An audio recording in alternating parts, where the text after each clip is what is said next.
Naveen?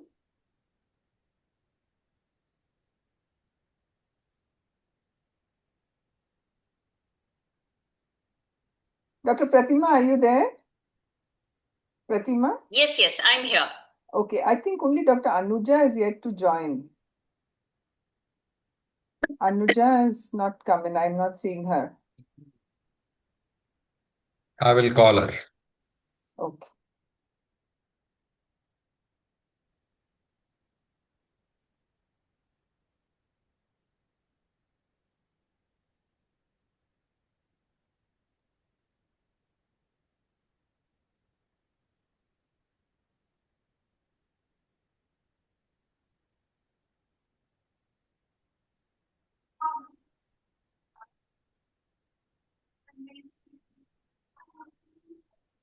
She's finishing her last patient. She'll join in 3 minutes. Okay, that's fine. That's fine.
Vinay, ನೀವು ಯಾವ್ದು mobile number ಕೊಟ್ಟಿರೋದು? ನನ್ನ mobile number verify ಆಗಲ್ಲ ಅಂತ ಹೇಳ್ತಾ ಇದೆ ಇದು ಸ್ಟ್ರೀಮ್ ಮಾಡಕ್ಕೆ ಗೂಗಲ್ ಇದರಲ್ಲಿ ಯೂಟ್ಯೂಬಿಗೆ. ನಾನ್ ಯಾವ್ದು ನಂಬರ್ ಕೊಟ್ಟಿಲ್ಲ ಡಾಕ್ಟರ್. ಇದು ವರುಣ್ ಅವರು ಇದು ಮಾಡಿರೋದು. ಕೇಳಿ, ವರುಣನ್ ಕೇಳಿ ಯಾವ ನಂಬರ್ ಕೊಟ್ಟಿದ್ದಾರೆ ಅಂತ ಕೇಳಿ. ಅದು ಆಗ್ತಾ ಇಲ್ಲ, ಇದು ಸ್ಟ್ರೀಮ್ ಮಾಡಕ್ ಆಗ್ತಾ ಇಲ್ಲ ನನ್ನಿಂದ. ಓಕೆ ಕಾಲ್ ಮಾಡ್ತೀನಿ. ಒಂಚೂರು ಈಗಲೇ ಕಾಲ್ ಮಾಡಿ ಪ್ಲೀಸ್. ಹಾ.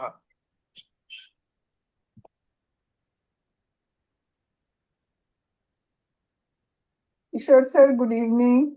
Kishore Bainur sir. Good evening, Kishore. Sir. Oh, namaskara. Namaskar.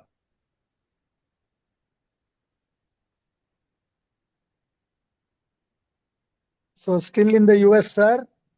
Yeah, till October. Ah, Last week I'm coming, but I have an IYCF training program, so that's That's why what I will you not be said. able to attend your this Hmm. thing. Yeah. One must be lucky to have to join you people, but unfortunately, It's okay, sir. It's yeah. but you are always with us. That's fine. Yeah, Yes. I'm yeah. Yeah. I'm always all because You of you people, your sir, help. you are more our man than probably now that you are more in the US than anywhere else. Hmm. Yeah, I've So how do always you been spend time supported there, throughout sir? so many years. So many Yeah. years you have been supporting me, and I have attended so many conferences of yours. Yes, sir. Yes, sir. And I have to thank you people.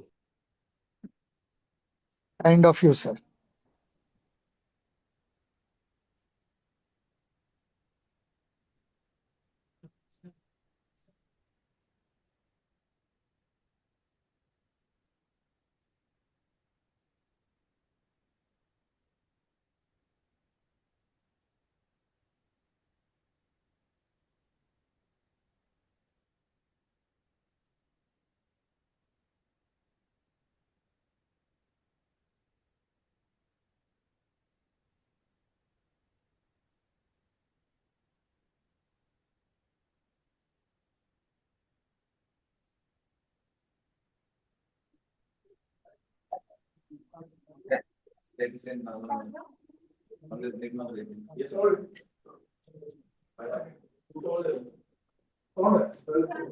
ಹಾ ವಿನಯ್ ಹೇಳಿ.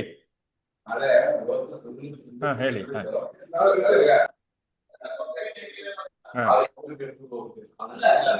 ಅಲ್ಲ but ಅದೇನ್ ಮಾಡ್ತಿದೆ ಅಂದ್ರೆ scan the QR code to verify your phone number ಅಂತ ಹೇಳ್ತಾ ಇದೆ. ಹಾಗಾಗಿ ಆ ಮೊಬೈಲ್ ನಂಬರ್ ಇಂದ ನಾವು ಸ್ಕ್ಯಾನ್ ಮಾಡಬೇಕು. ಇದು ಆಗಲ್ಲ ಅದು. On your phone number ending with last number is 67. 67. Good evening Kushal, Vishwanath ಇದಾರೆ ನಿಮ್ ಜೊತೆ? Kamoji. Good evening, madam. Good evening doctor Vishwanath Kamoji. Kamoji is there with me. Yes ನಿಮ್ ಜೊತೆ ಬಂದಿದ್ದಾರೆ. ಮೇಡಮ್ ಯಾಕೋ ವಾಯ್ಸ್ ಸರಿಯಾಗಿ ಬರ್ತಾ ಇಲ್ಲ ಮೇಡಮ್, ಕೇಳಿಸ್ತಾ ಇಲ್ಲ. Doctor Jose sir, good evening. Doctor Jose sir. Good evening. Sir, you are traveling, sir? Yeah, traveling. Shalji, good evening. Good evening, Dr. Jose. Yeah, Jose, Priya, namaste. Shankarji, good evening. Andesh ji, good evening. Good evening, sir. Good evening. Welcome, sir. Good evening. Welcome. Good evening.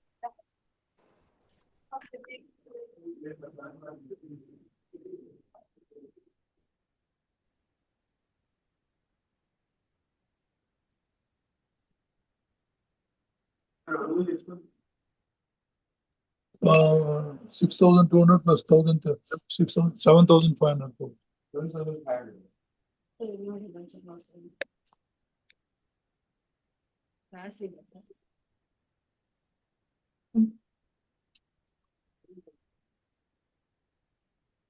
Tasha Hegde, ma'am, good evening.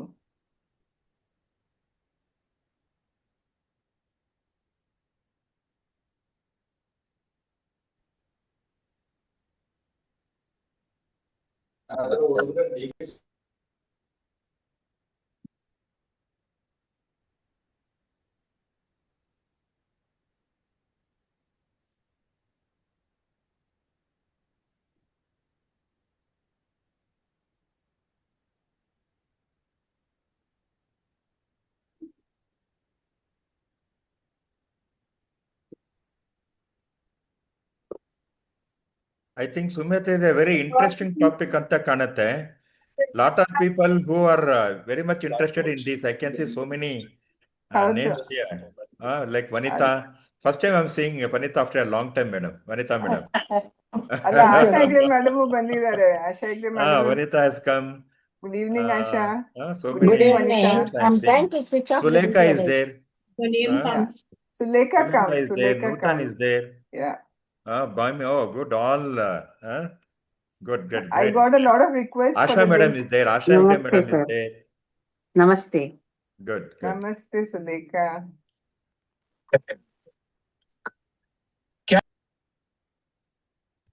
Geeta Patil madam, good evening. Good evening. Dr. Geeta Patel, madam. Good evening, sir. Good evening, Srinivasa sir. Good evening. Thanks. How are you? Fine. So this is another platform I attend like regularly, like yours.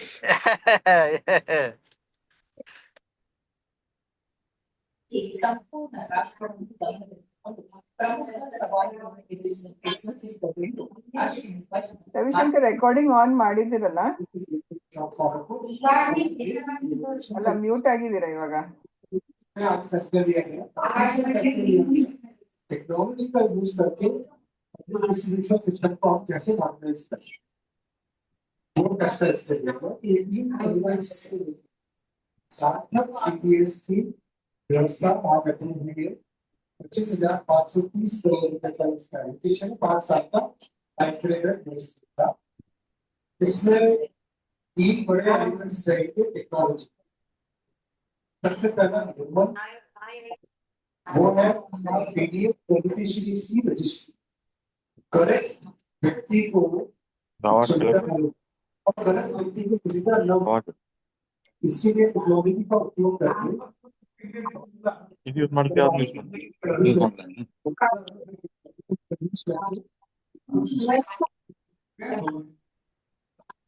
Now I will mute everybody. Those who want to speak, please unmute yourself and do that things. Okay.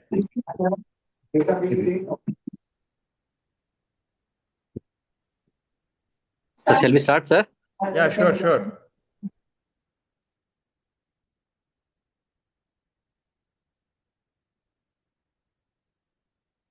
Kushal, unmute. Kushal, unmute. Kushal, unmute. Hello. Good evening, everyone. Ah. On behalf of IAP Karnataka, as secretary, I would like to welcome everyone on for this K Samanvay, and I would like to our President Dr. Ravi Shankar Marapalli to give the opening statement.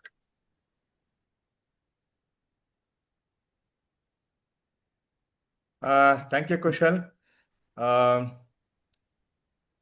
So we are welcoming to a new topic other than what we call an non-academic talk on lifestyle modification. Of course, it's also an academic nowadays. We are including that one. So welcoming all the speakers and here on this occasion, and also the members who are eager to know, like Dr. Asha Hegde, already I mentioned Vanita, everybody is there, and Nagesh is also there, everybody is there. So everybody is keen to know what is the lifestyle modification to improve our health. So I welcome you once again, and back to Kushal.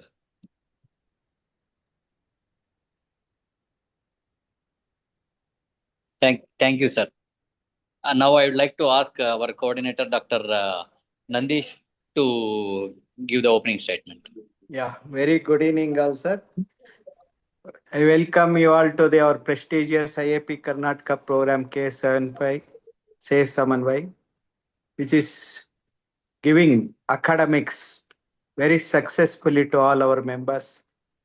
Welcome to our South Zone Vice President, Dr. Joe, sir, who is always with us, supporting all the academic endeavors of ours. I welcome today's chief guest, Dr. Elizabeth, Madam, moderator Pratima Kini, and panelist Dr. Naveen Kini, Anuja Pete, and Dr. Pallavi, and all the delegates present here. So thank you all for joining. Let us hope the best academics will be given. Lifestyle is a medicine. We are eager to wait our panelists to discuss on this subject. Thank you all. Over to you, Kushal, sir. Thank you very much, sir. Now I'd like our Vice President, Central IAP, Dr. Joe, sir, to give a comment.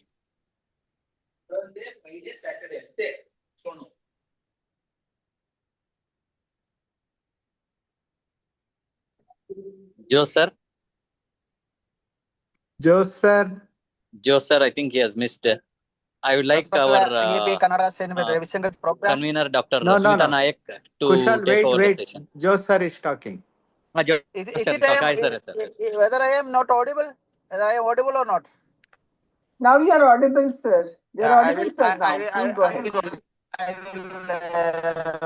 will stop my video. Then it will be okay. Respected IAP Karnataka State President Dr. Ravi Shankar ji, and the Secretary Dr. Kushal, and convener of the program Dr. Nandesh, Dr. Sumita Naik, and today the chief guest of the today program, the mother of nutrition in Pan India, Dr. Elizabeth Madam is here, and today you are going to deliver another important lifestyle medicine. I think that is very important need of our. I think that regarding even the adolescent, even the young child, there increased lot of non-communicable diseases increasing our communities. So lifestyle modification is part and parcel of our pediatric training is concerned. I think this is a very apt topic for today's discussion and done by Dr. Pratibha, Dr. Naveen sir, Dr. Anuja, Dr. Pallavi madam, going to deliver what is we have to do for our lifestyle modification to our patients and ourselves. It's a concern. I think I wish every program conducted by IAP Karnataka is very much academic events. I think all over India, from all the states are joining today program for IAP Karnataka. Very serious I wish you all the best program. Jai Hind, Jai IAP. Over to Dr. Kushal for further. Thank you very much, sir. Thank you very much for that, sir. And now I would like our convener, Dr. Sumita Nayak, to address the meeting. Thank you, Dr. Kushal. Good evening and a very warm welcome to all our esteemed colleagues who have logged into today's session. A very hearty welcome to our IAP dignitaries and our chief guest for this evening, Dr. Elizabeth Ma'am, our moderator, Dr. Pratima, and our panelists, Dr. Naveen, Dr. Anuja, and Dr. Pallavi. It's indeed an honor for me to introduce our chief guest for this evening, Dr. Elizabeth Ma'am. As Dr. Joseph just mentioned, she is the mother of nutrition of the country. Madam, first of all, thank you so much. As soon as I asked Ma'am to be with us on this session, she immediately said, yes, I will definitely be there. So I have to introduce Ma'am officially. And Madam is the Professor of Pediatrics at the Anantapuri Institute of Research at Thiruvananthapuram currently. She was a former professor and head of pediatrics at the SAT GMC Trivandrum, as well as a UNICEF state consultant, and she has 40 years of teaching experience. We all know her field of interest is nutrition, besides which growth, development, adolescent health, diabetes, genetics. I think there's lots more to Ma'am's field of interest. And Madam's honors and awards, I think it will go on and on. She's been the state president of IAP Kerala for 2016, national president of Pediatric Adolescent Nutrition Chapter of IAP, IYCF Chapter Nutrition Chapter of IAP Kerala. Madam has numerous gold medals in her academic career. She's the course director for the basic certification course of nutrition in pediatric clinical practice. And Madam has 10 orations to her name. I think the most recent was at the National Pedicon, which many of us have attended. Ma'am, if I go on listing, I think we will be running into the time of our academic session. So once again, hearty welcome, Madam, Dr. Elizabeth Ma'am. Thank you so much. And requesting you to give a few words on today's session before we delve into the session. Madam, Dr. Elizabeth Ma'am. Thank you, Dr. Sumita, for those kind words. I acknowledge the presence of senior IAPians of IAP Karnataka, Dr. Jose, Vice President of CIAP, our panelists for today, Dr. Srinivasan sir, and dear friends. Lifestyle medicine is novel. Actually, I have heard of some YouTubers telling I am lifestyle medicine specialist. But when I went into the details, I found that they are not modern medicine people. They belong to Ayush, or they are self-proclaimed lifestyle medicine specialists. And we know that poverty has killed many people, but food has killed more people than poverty. And also, infection leads to morbidity and mortality, but lifestyle leads to more morbidity and mortality. And we know that we are sitting on a volcano of obesity, which is the mother of all NCDs. So our children are not normal. The pool of normal children is reducing, and malnourished are there because malnutrition is always there. And the survivors from the NICU, the preterm, the low birth weight, the high-risk babies continue to be malnourished. But many of them then change the path and suddenly become obese. And how many transplants, liver transplants are we going to do? How many dialysis units are we going to make? And what is going to be the lifespan of our children compared to their parents? These are all questions to be answered. And many of us know that we speak about nutrition, we speak about exercise, sometimes we speak about stress and sleep.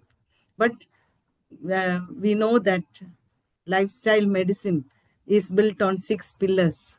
So I'm also very eager to hear from the esteemed panelists and experts about this. This is a very novel idea, and it is the need of the hour. And if we modern medicine specialists shy away from speaking about it, other people will occupy that space. And what information they are going to give? They will be educating others through the WhatsApp University. So this is very timely and very proactive. And so I really support and congratulate the whole team. Over to Dr. Sumita. Thank you so much, ma'am. Thank you for those words of wisdom from your end. And indeed, yes, we are waiting. And before I hand it over to our MC of today, I recognize the presence and welcome our senior pediatricians. Dr. Kiran Agarwal ma'am is here. We have our own Dr. Kishore Baindur sir, Dr. Nagesh, Dr. Vanita Pangal, our EB, Central EB, Dr. Priya Shivali, and a lot of our EBs of IAP Bangalore and IAP Karnataka State. A very warm welcome to each one of you. I now hand over to Dr. Pooja, who will take forward the proceedings of the day. Dr. Pooja. Thank you, ma'am. Good evening, everyone. I extend a very warm welcome to all the participants joining us today for this enlightening webinar. It is indeed privilege and honor to introduce our esteemed moderator for today's session, Dr. Pratima Kinni, ma'am. Dr. Pratima Kinni, ma'am, I welcome you, ma'am, for this session. She is a practicing doctor from Bangalore who completed her undergraduate training from Kasturba Medical College, Bangalore, and pursued her postgraduate degree in pathology from Bangalore Medical College. Ma'am is also a board certified in lifestyle medicine from International Board of Lifestyle Medicine, affiliated with American College of Lifestyle Medicine. Apart from being a consultant pathologist, ma'am is a trained counselor and life skill coach, actively helping individuals improve their overall well-being through lifestyle medicine. Ma'am also serves as a co-chairperson of the Bangalore chapter of Physician Association for Nutrition and contributes as faculty for medical students through the Education and Ethics MIG of the Indian Society of Lifestyle Medicine at AIIMS, Nagpur. Ma'am, we are truly grateful for your valuable presence today and are excited to learn from your vast experience and insights, ma'am. I now request Dr. Pratima, ma'am, to kindly give the opening remarks for this session. Dr. Pratima Kinni, ma'am. Good evening, everyone. Thank you, Jyoti, for the kind introduction. And I consider this a real honor to be addressing such an august audience of so many senior pediatricians from, different parts of India, I can say. And I'm looking forward to share whatever we have learned with lifestyle medicine, along with the other panelists that are there. Through the panel discussion that we have arranged for today. Thank you so much. Thank you, ma'am, so much. Thank you. Thank you, ma'am, Pratima, ma'am. It gives me immense pleasure to introduce our esteemed panelist for today's session, Dr. Naveen D. Kinni, sir. Is a senior consultant pediatrician practicing in Bangalore since 1993. Sir holds post-graduation degree and DNB in pediatrics along with PG diploma in lifestyle medicine from CMC Vellore. Sir is associated with New Leaf Lifestyle Clinic as a consultant lifestyle medicine physician and has served as an executive board member 2021-2022. Presently, Sir is an advisor for CMIC Computer and Medical Informatics chapter of IAP for 2025 and 2027. Sir has been a faculty at numerous national and state conferences and is widely admired for his contribution to the pediatric and lifestyle medicine. We warmly welcome you, sir, and thank you for joining this session, sir. Next will be our panelist, Dr. Anuja Pete, ma'am. Ma'am is a highly respected consultant pediatrician and lifestyle medicine physician with over 17 years of clinical experience. Ma'am is a diplomat in lifestyle medicine from International Board of Lifestyle Medicine and is associated with very renowned institutions including Nanavati Super Speciality Hospitals and many other hospitals in Mumbai. Ma'am is actively involved in clinical management of children with type 1 diabetes through the Juvenile Diabetes Foundation. Apart from her pediatric practice, ma'am is deeply committed to preventive healthcare and lifestyle modifications for both children and even adults also. Apart from her pediatric practice, ma'am has been board of directors at the Physician Association of Nutrition from 2024 to 2026, and presently ma'am is a part of advisors to the Pan India Physician Association for Nutrition India. Ma'am serves as a chair for education and ethics committee at Indian Society of Lifestyle Medicine, and she is also a mentor for ISLM certification course conducted in collaboration with British Society of Lifestyle Medicine. Ma'am is currently organizing secretary for ISLM Con 2026, which is the annual flagship conference of Indian Society of Lifestyle Medicine. We are truly honored to have you with us today, ma'am. And I also welcome you warmly for this session, ma'am. And next panelist will be our Dr. Pallavi Madhukuri, ma'am. Ma'am is a consultant pediatrician at Rainbow Children's Hospital, Hyderabad. Ma'am holds a post-graduation degree in pediatrics along with diploma in lifestyle medicine qualifications. Ma'am also serves as a co-director of the Physician Association for Nutrition Hyderabad chapter. Ma'am's dedication towards clinical healthcare and preventive medicine has been truly commendable, and we are delighted to have her as a part of today's expert panel. A very welcome to all our respected panelists. Thank you, ma'am, for joining us today. And now I request our moderator of this session, Dr. Pratima Kindi, ma'am, to kindly take over this session, ma'am. Dr. Pratima Kindi, ma'am. Yeah. Thank you. Thank you, Dr. Pooja, for all the introduction and the, taking this, starting the session. Can I share my screen?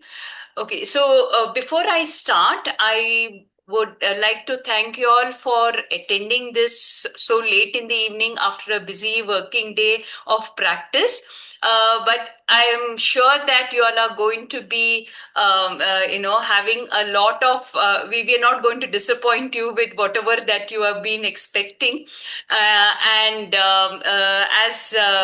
Dr. Elizabeth had mentioned, this is really the need of the hour, and like we are plagued with the childhood obesity that is there, which is rising. So I just would like to give a small introduction about a very small crisp introduction about what lifestyle medicine is and why is it that it has come about to be there.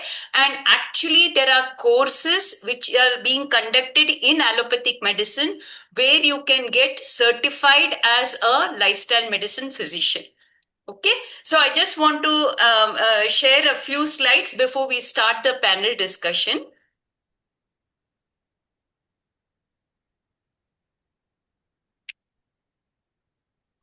Is the slide clear? Yes, ma'am. You all can see it, right? Yeah. Okay. So as we had mentioned, the global burden of disease, what is ailing all of us, and especially in India, heart disease is still, or not just in India, all over the world, heart disease is still the number one killer for us. And in India itself, you see, 1 in 3 are having hypertension. 1 in 3 people are having hypertension, and this is one of the leading causes for heart diseases, right? And 1 in 4 are either diabetic or having pre-diabetes, and India has been proclaimed to be the diabetic capital of the world. And obesity rates are just rising. 1 in 2 have central obesity in India, and about 4 in 5 have dyslipidemia. Okay, and of course the cancer rates are rising, and we are soon going to be the cancer capital of the world too. So since I'm talking to pediatricians, I thought just sharing a little bit of the thing that is plaguing us. Of course, in India, we have the dual problem of malnutrition and overnutrition. But what is staring in our face is the rate of obesity and how the obesity rates are rising.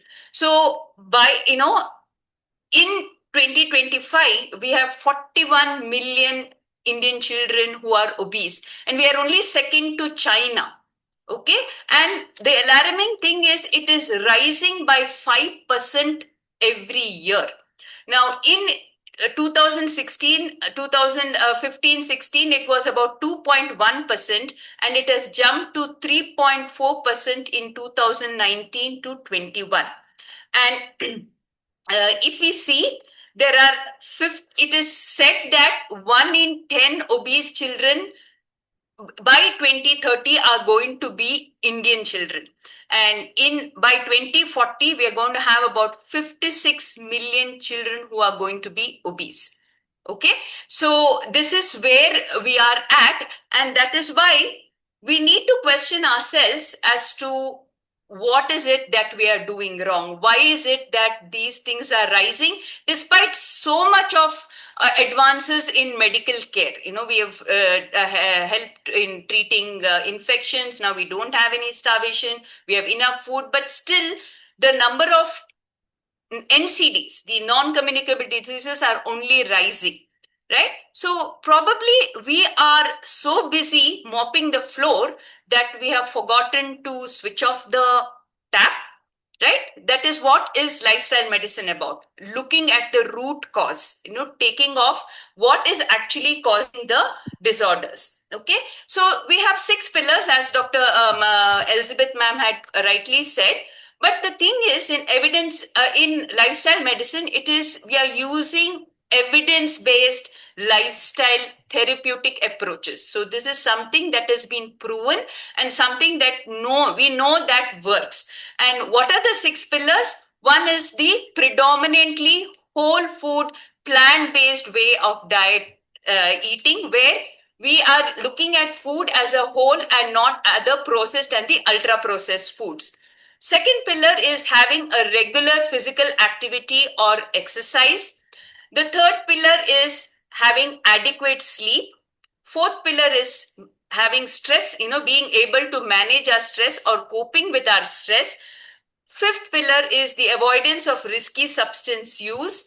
And the 6th pillar, the most important pillar, which is very, very rarely addressed in our medical field, is the maintenance of social connections. And we use these pillars to prevent, treat, and sometimes even reverse lifestyle-related chronic diseases. So, where did it start? It probably had started during, Hippocrates' time, because he has told that if we could give every individual the right amount of nourishment and exercise, not too little and not too much, we would have found the safest way to health. So that many years back, Hippocrates had mentioned. But in 2004, the American College of Lifestyle Medicine was founded, and they have taken it forward. They spearheaded this lifestyle medicine program, and initially we were all getting certified by the American College of Lifestyle Medicine, and then we have now got into the Indian Society of Lifestyle Medicine. So in India, we have this Indian Society of Lifestyle Medicine, where our vision is to have, look at the well-being for humanity, and it is also registered as a member of the Lifestyle Medicine Global Alliance and the WLMO, that is the World Lifestyle Medicine Organization. So Indian Society of Lifestyle Medicine now conducts exams. They have a course which is in association with the BSLM, and it is with the Indian context. Now, Dr. Anuja and me have got certified by the International Board of Lifestyle Medicine, which is affiliated to the American College of Lifestyle Medicine. But that was more on the Western thing. But now we had to learn the Indian context. Now, Indian Society of Lifestyle Medicine is having this program with the Indian context, and Dr. Naveen and Dr. Pallavi have got themselves certified from CMC Vellore, the PGDLM course that they are conducting. Okay, so this is just a brief about lifestyle medicine, how it has started and where we are at. So we'll jump into the panel discussion. So I'll start with the first question. I'm just sharing the screen so that the questions are going to be there, but the panelists will be talking with the questions over there. Okay. So the first question, I think this I will address to Dr. Anuja. In our daily practice, we constantly see children consuming ultra-processed food, ultra-convenient foods, leading to early obesity and metabolic issues. How can a busy pediatrician give parents practical, culturally relevant strategies to transition our household toward more whole food, plant-based way of eating? Thank Dr. you, Anuja? Dr. Pratima. Thank you for that question. Firstly, I would like to thank Karnataka IAP for this wonderful opportunity. It is really great to listen to Elizabeth ma'am also, because all of us have learned from her textbook the basics of nutrition. Coming to my question, it is really a daunting task in front of us pediatricians to inculcate healthy habits in the whole family so that it translates to the child. So a few tips that we can give in our busy clinics is to ask parents to not stock any ultra processed food in the home at all, to keep biscuits, chips, wafers, farsan and all those convenience foods. Sometimes we keep in case we have guests or whatever are the reasons. But we have to tell parents not to stock them at all. So when they are not available, they are not eaten. And parents need to plan a little bit ahead and keep a stock of fresh fruits, nuts, dry fruits, and plant seeds like pumpkin, melon, sunflower seeds. So these need to be kept available, readily visible, so that when snack time comes and the child wants to eat something, what is visible is the fruit or the nuts and dry fruit. So obviously they will snack on healthy things. Also, we need to train parents to involve kids in the grocery shopping and also in the meal planning, because when kids are involved with the food that is being prepared, they are more likely to accept that food. And finally, last tip which I would tell most parents, all parents actually, is wherever possible squeeze in more veggies. So sometimes visible veggies are rejected by children. So we want to ensure that they get the fiber, the antioxidants, vitamins, minerals from the vegetables. So wherever possible, we need to put veggies like grate or chop veggies and put in chilas. Instead of the plain idlis, you can put vegetable puree into the idli batter itself along with the chutney and the sambar. So the vegetable quotient of the food increases. And wherever possible, you can just chop the vegetables, steam, blend them and put in your dals or stuff them into parathas. So try to include as colorful vegetables as possible in the daily diet. So all these things together will definitely help improve the quotient. You're still sticking to culturally relevant food and you're trying to reduce and eliminate the ultra processed foods, which are ultimately high sugar, high fat, high salt, which is inviting all these metabolic conditions. Yeah. You put it so concisely and crisply in such a beautiful manner, Dr. Anuja. So essentially, you told that we need to crowd out whatever that the ultra processed foods that are there, not stock it in the house, and squeeze in as much as whole foods in a way that it is palatable to the child, make it available, and also kind of mix it with all the usual foods that they're eating so that they get their fruits and vegetables without actually realizing they are taking it. Thank you so much for that answer. My next question is 1 minute. Yeah, to Dr. Naveen.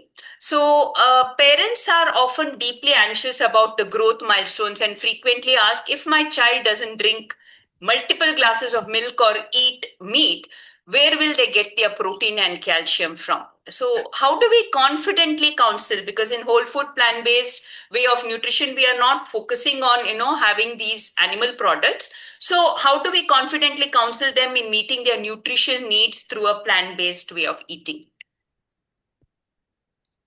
Thank you, Pratima, and thank you, IAP Karnataka, for having us here, having me here.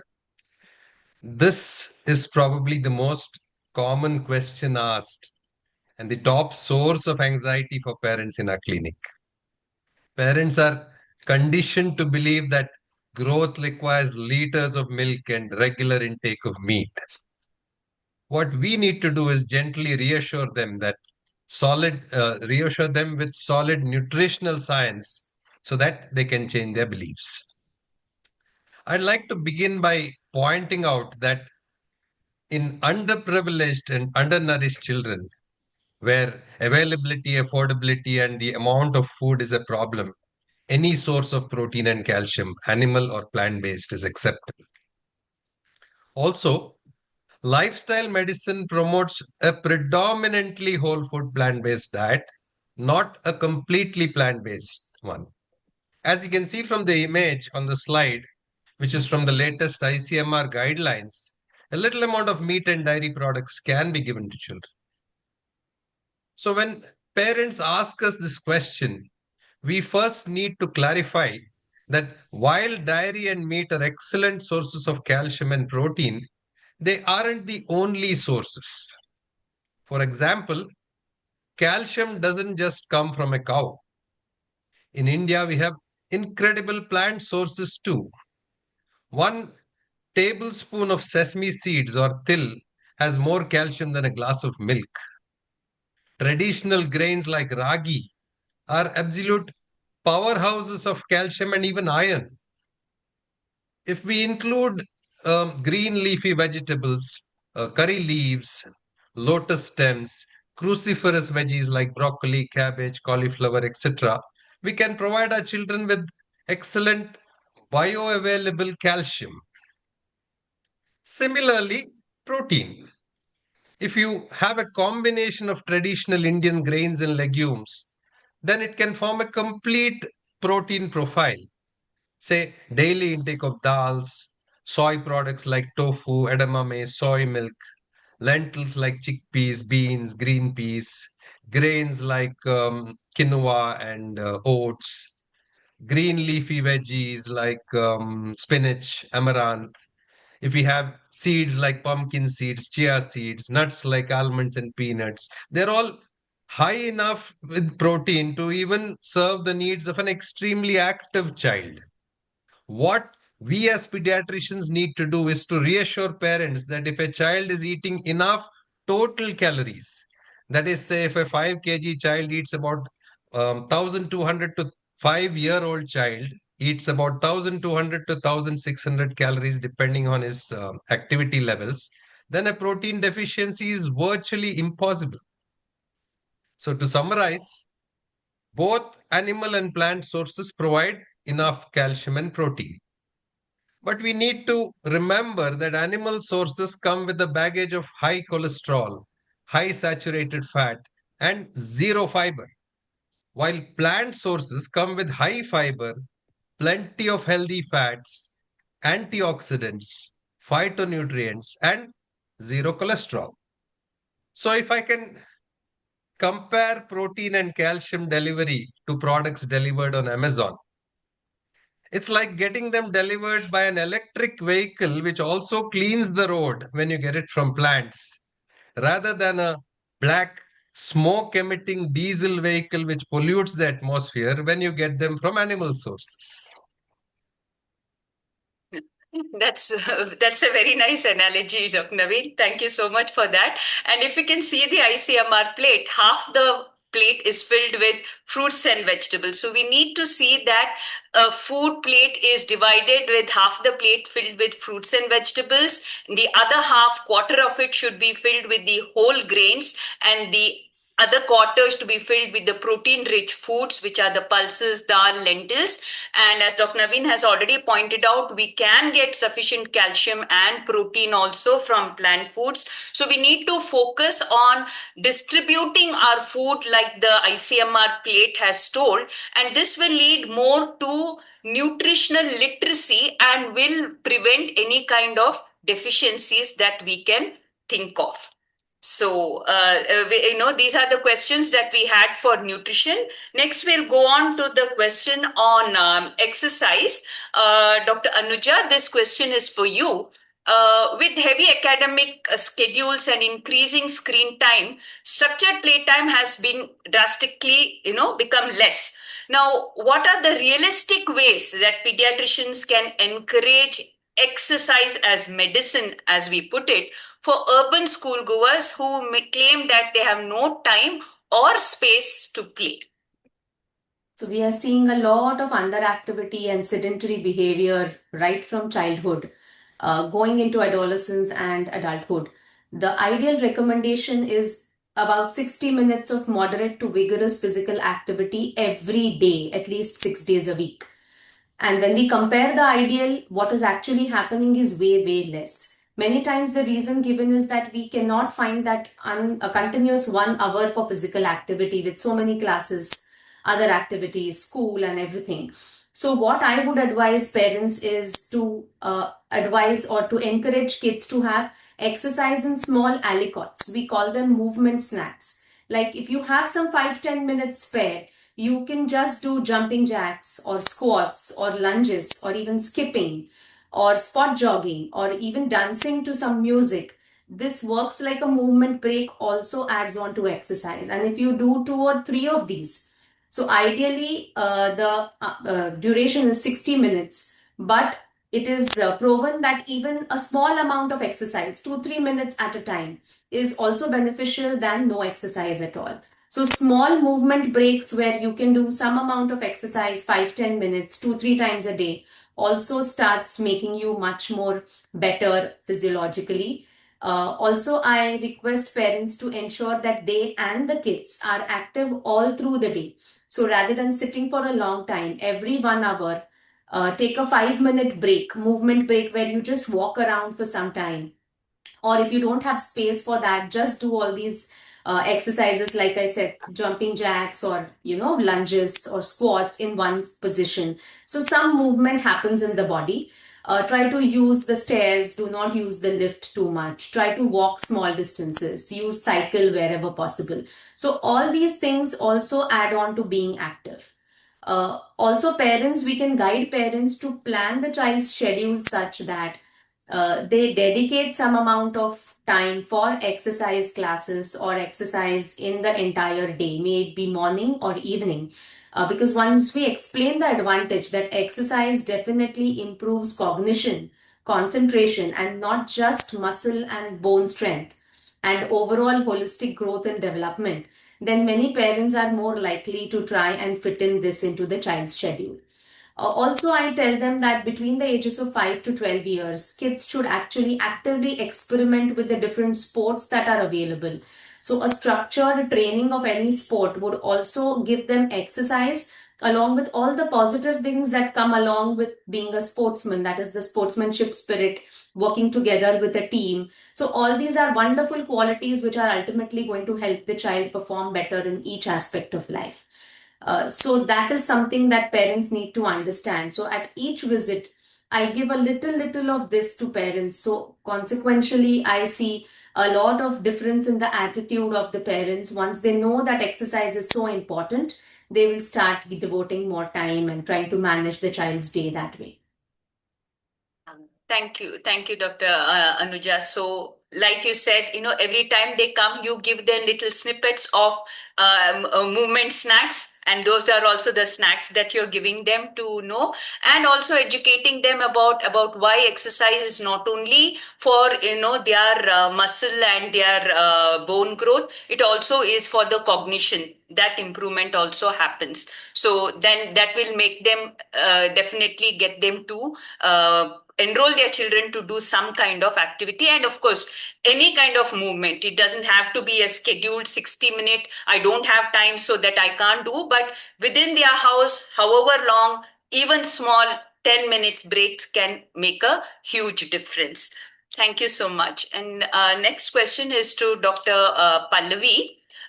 We often see a mismatch where parents want their children to be active, but they remain entirely sedentary. So how can we prescribe physical activity as a family habit rather than just like a chore for the child? Absolutely. So with urban families and nuclear families, this is what we see. Both the parents are so busy, either IT professionals or otherwise, so busy managing family and careers that their physical activity has gone for a toss. So here there are two things. Okay, first thing is not putting it as a blame for the parents. So first thing I do is I enroll the parents. So I ask them, so how was it for you when you were a child? what were your activities? And they come out with a lot of other things. No, for us, so we used to go out and play a lot. I used to be the cricket champion in my street, and or maybe in the fields. A lot of people give out those experiences, parents, even the mother. So this sort of gets them connected to the physical activity part, which they miss so many years. This is one thing that I would suggest that that the parents get connected to, because they've lost that out. Second thing I do is connect with the herself or himself. So asking them who is their role model, which cricket, who is the cricket fan for them, and or who is the actor or actresses they like, and why? Because most of them are fit, and so I can use that as an example to be a role model for them. So when I connect these two, and then I can look at creating how to create fun times for them. It's not about exercise. The moment I label it as an exercise, it's like it appears like a huge burden, not only for the parent, for the kid also. It's like, oh my God, she's going to tell me, to do something. And they feel ashamed or intimidated, etc., which is what I want to remove. Make it appear very innocuous, and make it appear fun. So how do I do that? So I say, so what other fun activities do you have? It's not like it has to be labeled as exercise. What are the activities do you do? What do you do for fun at home, family time? Where did you go out last weekend, etc.? So suggest more active family outings. What about going to a nearby, instead of a mall, what about going to a park or some sort of a resort or a farm area where they're exploring nature, etc.? So I'd connect them with that. That is one thing. So it's not about exercise, it's more about movement. Like Dr. Anuja said, yes, exercise for 1 hour has been advised. Good structured play activity, all that, agreed. So that depends upon the child. How I encourage them to look at what sport they like, or what art form, maybe dance, etc. But more than that, it is about how to involve the family to create some sort of a social connection around activity. So it could be as simple as a pillow fight. So what are the fun activities do you do? Do you fight? Do you help your mom in the kitchen? And how does she do? Etc. Etc. So when they do that, and the mom says, yeah, she does help me, and then I give a child a high five. Oh wow, that's awesome, man. You're doing so much, etc. This encourages the child. So this sort of small activities at each visit, something new to point out to, where they can go out, maybe a family walk, a small post dinner, or just a little me time with mom or dad, whoever is available at that time. Just go out, your me time. So I suggest this to the parents too. Why don't you use this time to connect with the child? You go for a walk, or just a small activity, whenever you have it. It could be morning, it could be evening, depending on the times they have. But this sort of an activity itself counts as exercise eventually. Yeah. Yeah, so something that the children can do with the parents, and without the parents actually being blamed for being sedentary, saying that, if you are not doing, how are you, expecting your child to do it? So without the blame game, playfully involving them to involve themselves and the child in some kind of an activity. It could be, like you said, a walk, or it could be a dance session, or they could just be playing in the house. So yeah, so that I think will be an easy way to involve the parents and the kids in doing some kind of physical activity. Thank you so much for that, Dr. Pallavi. My next question is again to Dr. Anuja, and this is on sleep.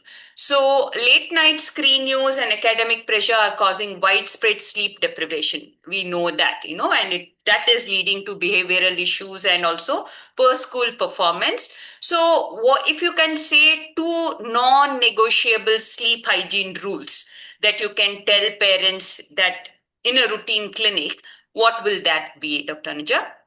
Yeah, so we are seeing a lot of kids staying awake till late for various reasons. It can be academic studies, it can be just scrolling, screen time. And it is because even the parents are doing the same thing. And we want to change the entire family's sleeping habits to improve the sleep quality as well as the duration. So the 2 things which are most important, I tell parents, is to avoid screens completely 2 hours before sleep time.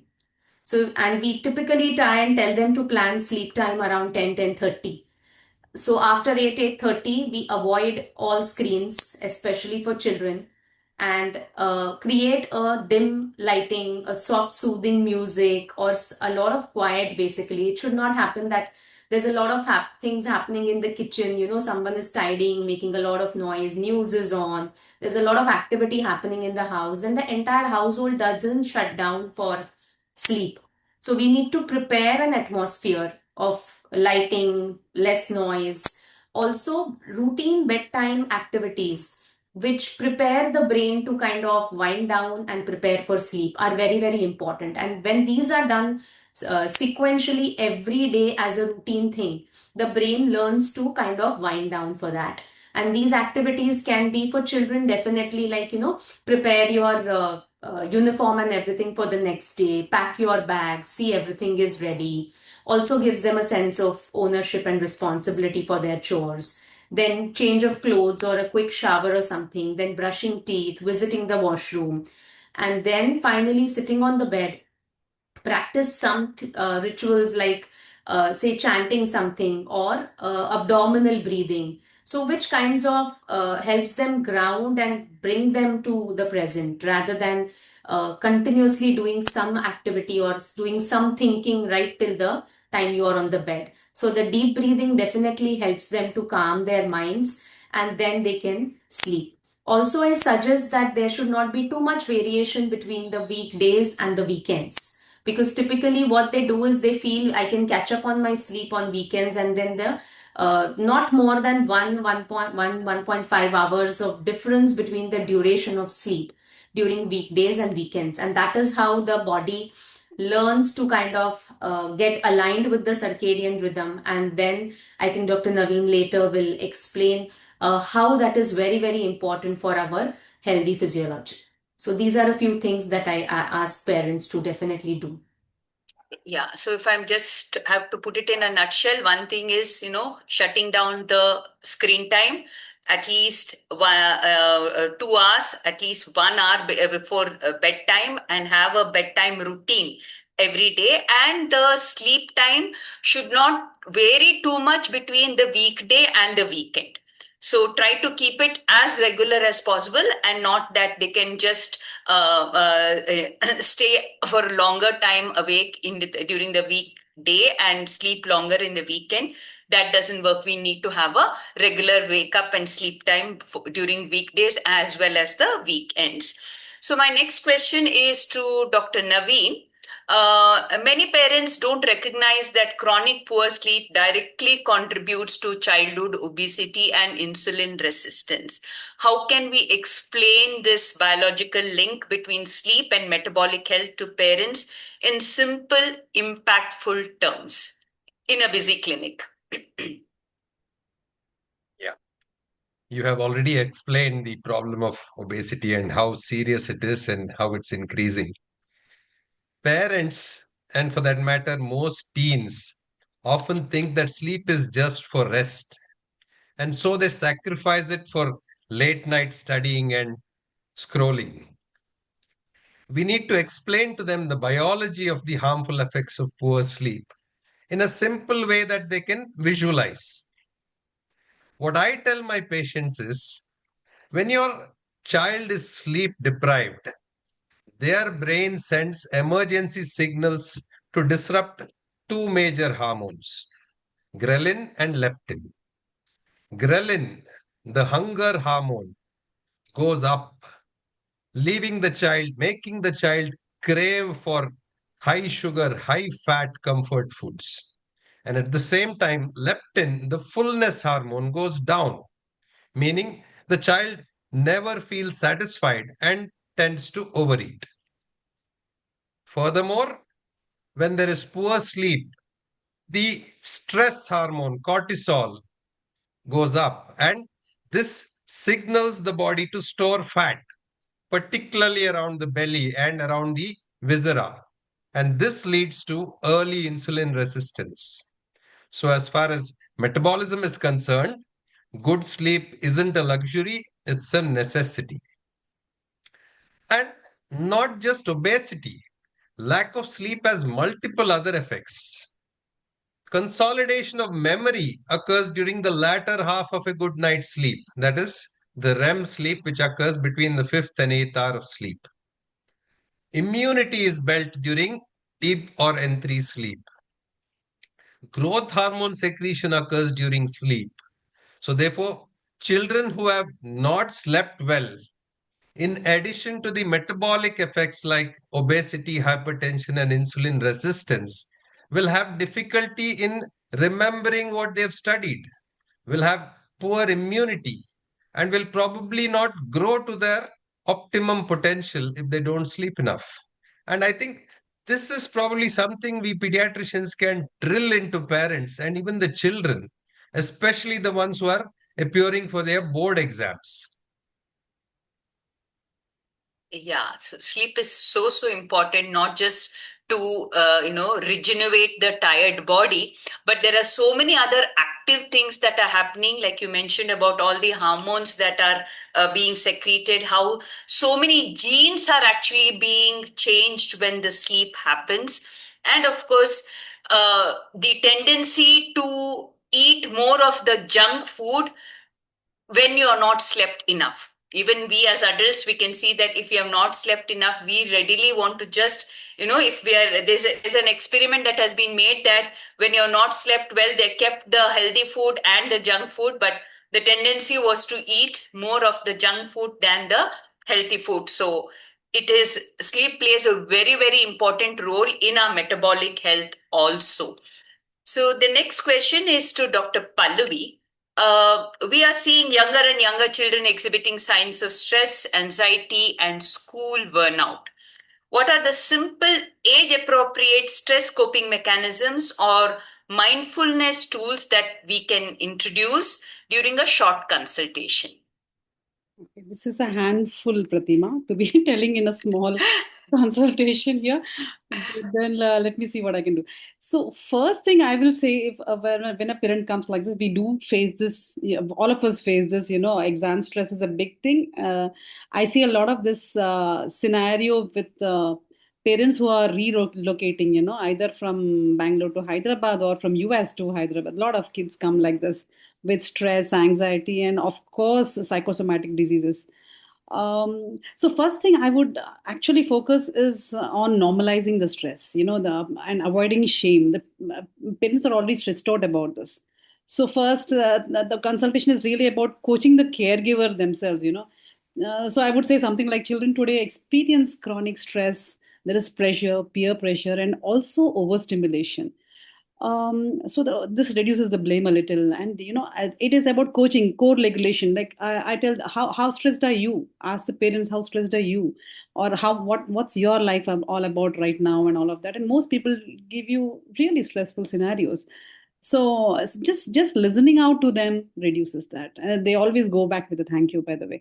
So calming the parent first, explaining that when they are calm about their stress, and giving the child a calm atmosphere, the child responds better to all of these mindful techniques, whatever I may tell right now.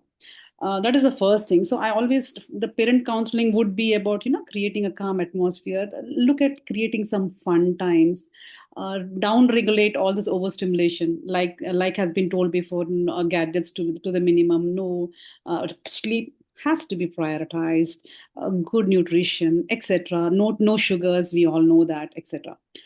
Apart from that, when it comes to the child and explaining, like you said, a technique to immediately regulate, for an older child, I would ask, I would actually question them. See, so what are you going through? What are your first, try to name what's happening. They may say, I feel tight in the stomach, or the throat constricts, etc. So where in the stomach, where in the body do they, identify the stress with?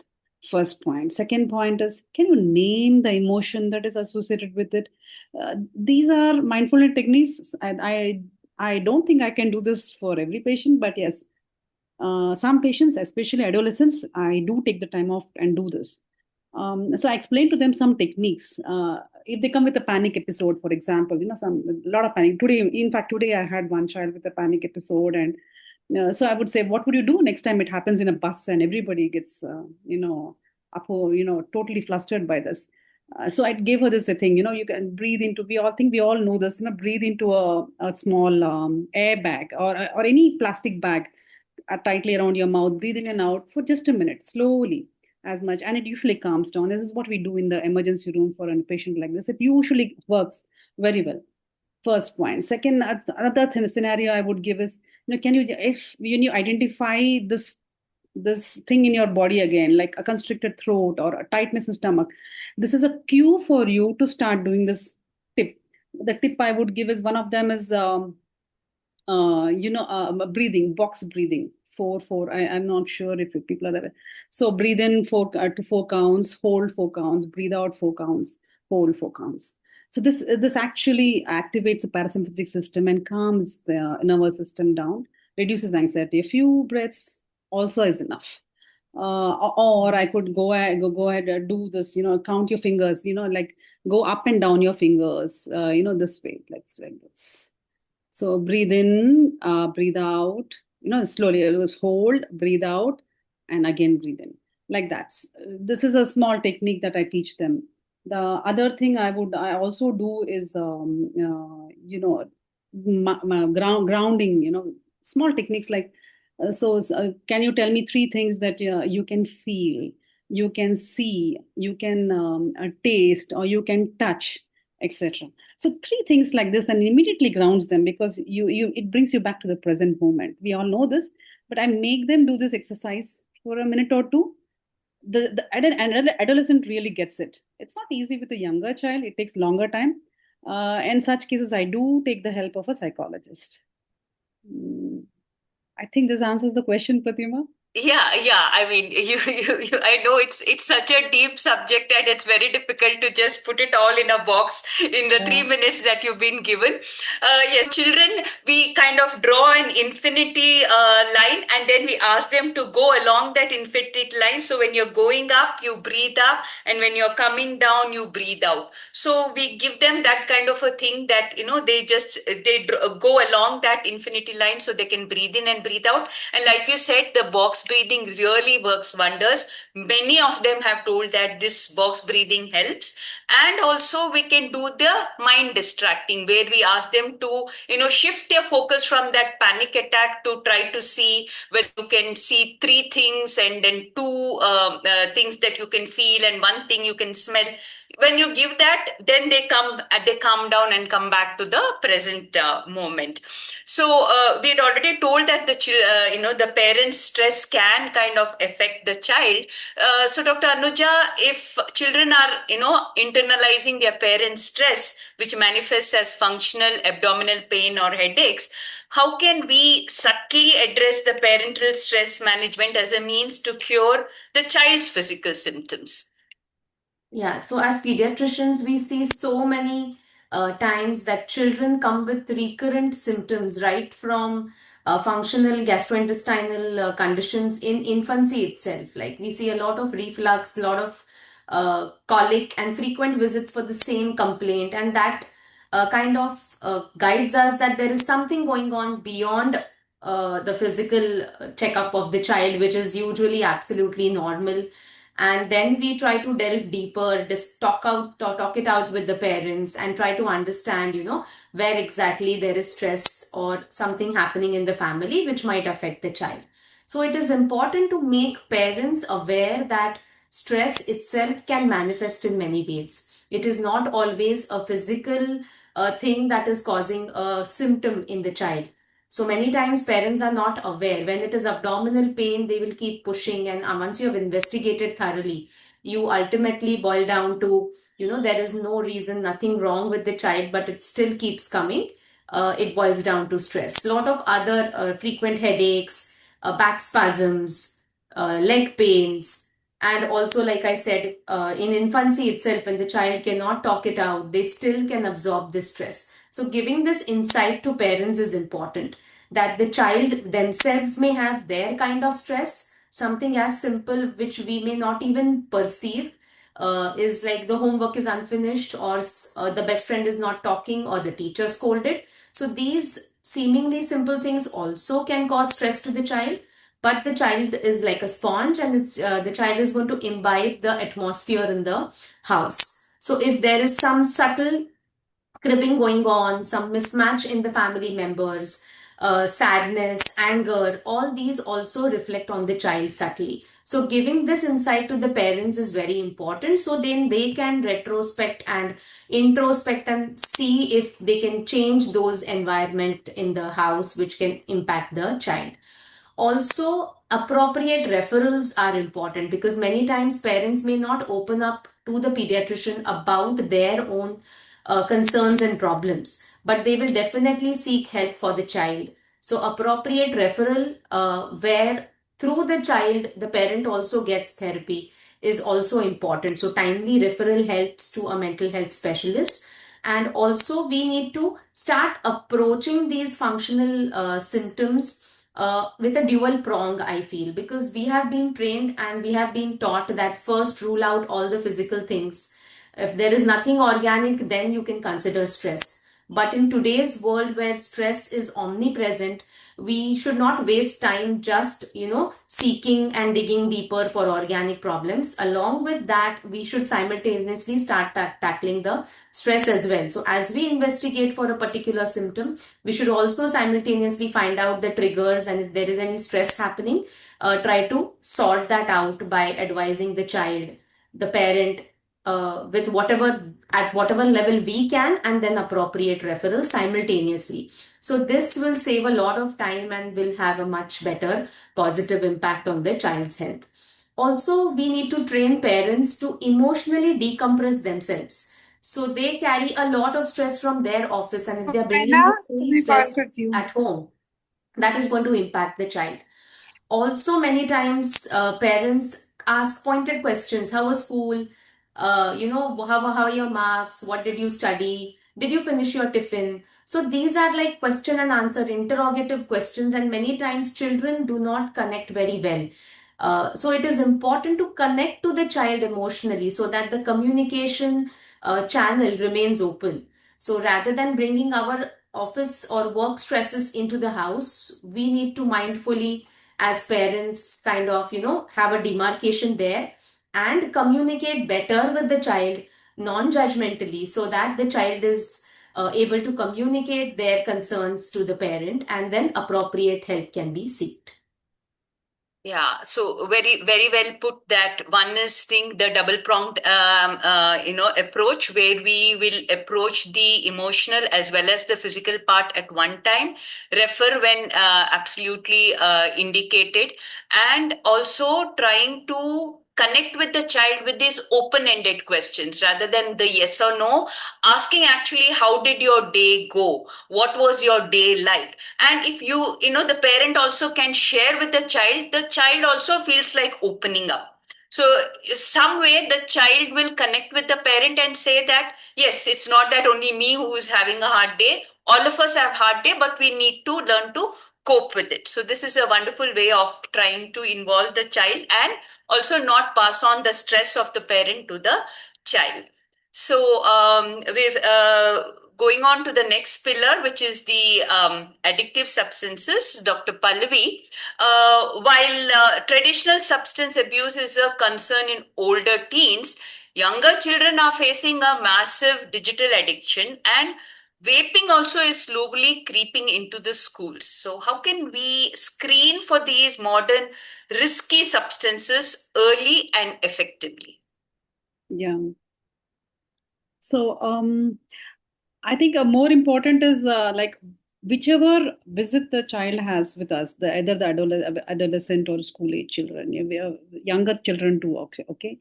Not just these risky, you said even digital addiction, right? So yeah, absolutely. The first questions I will ask is for the parents. How often does your child use the phone? What's their screen time? Does the child sleep with the phone? Does the child have a tantrum if you remove the phone? And how addicted is it? This gives you an idea of how much the child is addicted to. So parents can give us a lot. Now, usually for the parent, it is like, no, this is like accepted and normal. Parents even don't realize that the child is addicted. So unless you ask the questions, we will not be able to assess this. So, for example, the child is continuously on the phone, not going out to play, is on the phone and having very late night sleeps, disturbed sleep, doesn't get up well in the morning, is very irritable all the time, is obviously having some declining academic performance too, not willing to play with or with his friends, or not even able to relate to his or to relatives or people coming into the house, etc. All of these are red flags, okay, which should be addressed early on before it really escalates. For an older age group, like you said, vaping has also crept into the schools, etc. So look for some secretive behaviors. The child was actually very social and now is not. There is a decline in the school performance. He's very, cutting your conversations short, not replying or not even talking to you at home. Some small things that the parent may not immediately give attention to, but when you ask, these things come out. So how is your child doing now? How is the sleep time? These sort of questions. Now, these two, I would again address them separately, like address with the parents separately, with the adolescents separately. Now, when even a small one or two of things are small red flags for me to address this. So when I talk about these things, if I find even one thing, child is using more of recently more screen time, not talking, and even as you observe the child, you can see this. That the child is also, totally preoccupied, not willing to look into your eyes, is also on the mobile, even while in the clinic talking to you, etc. These are all signs that there's something going on which you need to look into. At such times, I may even interrogate the child separately. Okay, so sometimes I do discuss this with the parent and the child, asking them, is it okay if I talk to the child separately, so that the child feels comfortable, answering a few questions. If they are okay, then I send the parent out and talk to the parents to the child separately. So as adolescent pediatricians, we do have this HEDS questionnaire with which we address our kids. So you can HEDS stands for asking about the home. So how is it like? What's your normal daily activity at home when you wake up? Very innocuous questions. Starts with very innocuous questions, and with your cues, you can go deeper with that. So that you get an idea of what's happening in the child's life. So is it the home and the environment around it? How is the education or the school system going on?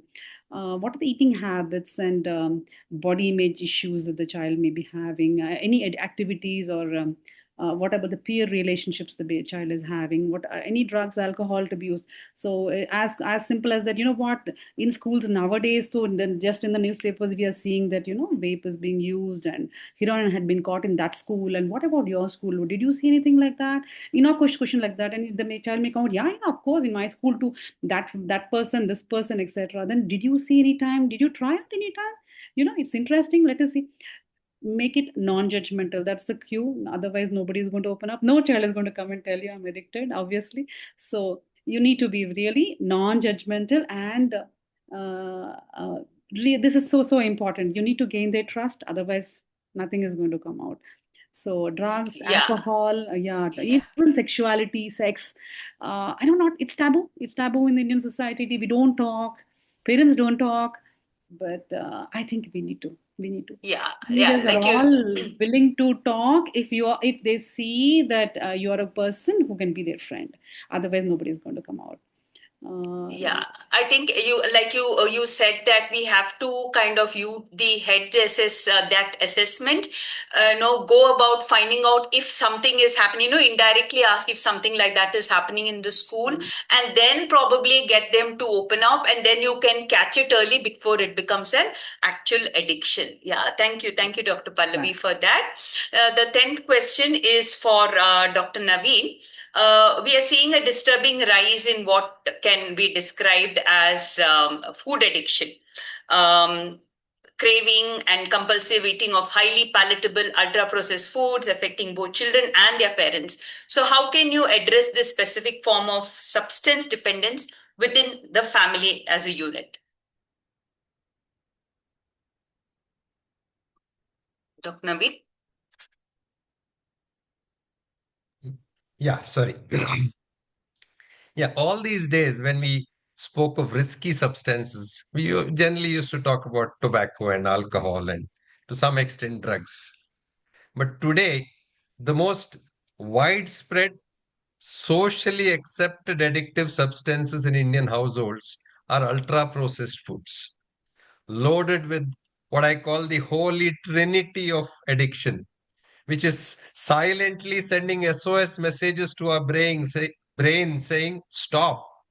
That is, they are SOS, sugar, oil, and salt. These hyper palatable foods like, say, instant noodles, packaged cookies, factory made snacks, etc., they literally hijack the brain's dopamine reward system, which leads to both tolerance as well as withdrawal.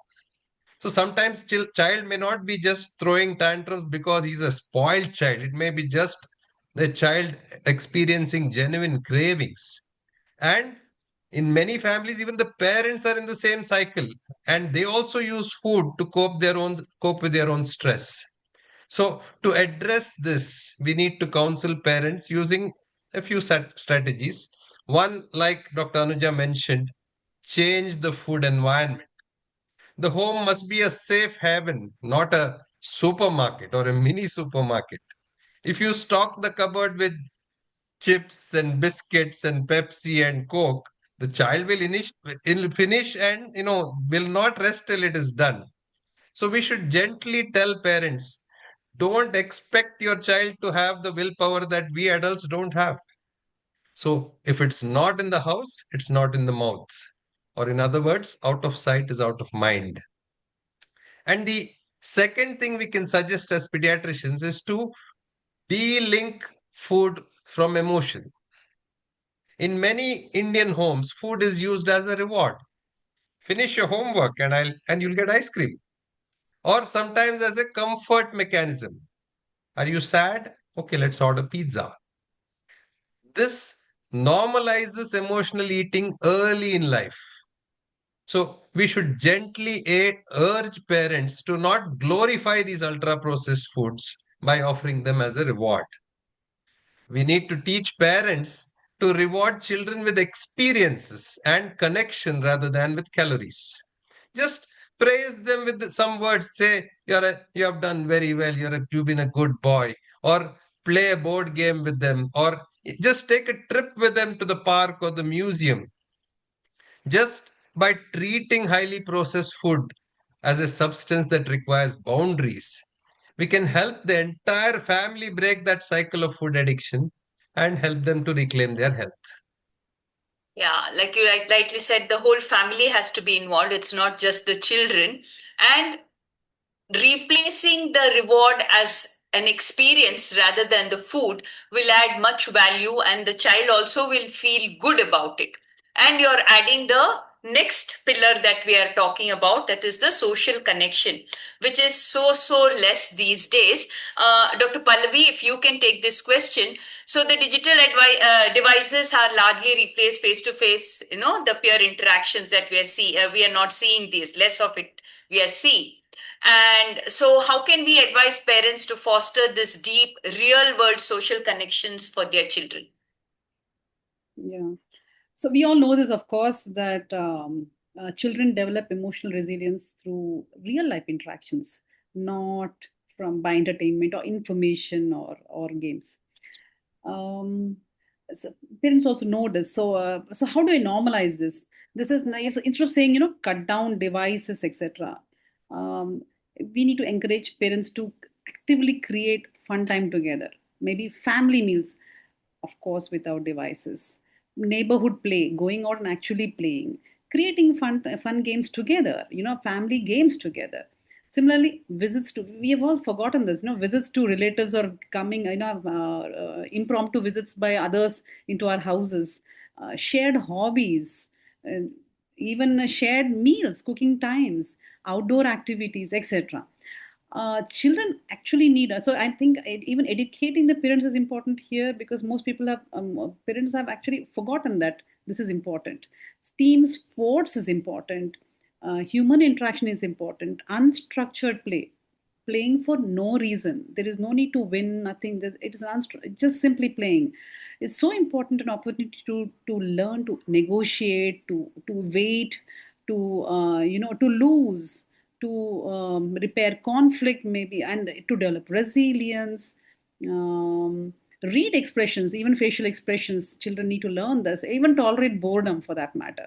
So these skills are built socially and not digitally. Simply telling this to the parents, I think this itself initiates them to start working on this. So encouraging disease-free rituals, like I said, no disease-free, device-free, sorry, bedtime, one family outing maybe weekly without devices can be devised. That can you even think of that? Talking about these things also makes them start thinking about these things. Now parents are going to model teacher parents sorry children are going to model parents only, so parents need to model this behavior. So how is their activity around devices, getting them present to that? Are you talking in front of your child all the time? Are you using the phone all the time? Are you actually talking to the child or looking into the phone while talking to them? Small things, keeping the phone aside while talking, looking eye to eye when you're talking, or having being actually present, are small things that you can get the parent present to, which they can model and which the children are going to learn from. Yeah, these are small things that I would go ahead. Yeah, I think it's very important that the parents have to be a model to the child as to how the real time, peer to peer interaction is going to, when the parent does, the children do. But I just got to know that, India has the highest Instagram users at 230 million, and about 31% of social media is being consumed by the teens. So just trivia there, okay? So then the 12th question is to Dr. Naveen. In our fast-paced, digitally driven world, children often struggle with a sense of vacuum or a lack of direction. So since we are talking about social connection here, how can we guide parents to use what we call as the PERMA model? The full form of the PERMA is there on the left-hand side, specifically focusing on nurturing deep relationships, a sense of meaning, and a true feeling of purpose to build long-term psychological resilience in their children. Dr. Naveen? Thank you. See, in these days of nuclear families and children having long commutes to school, stressful school atmosphere, etc., these children are feeling lost and directionless.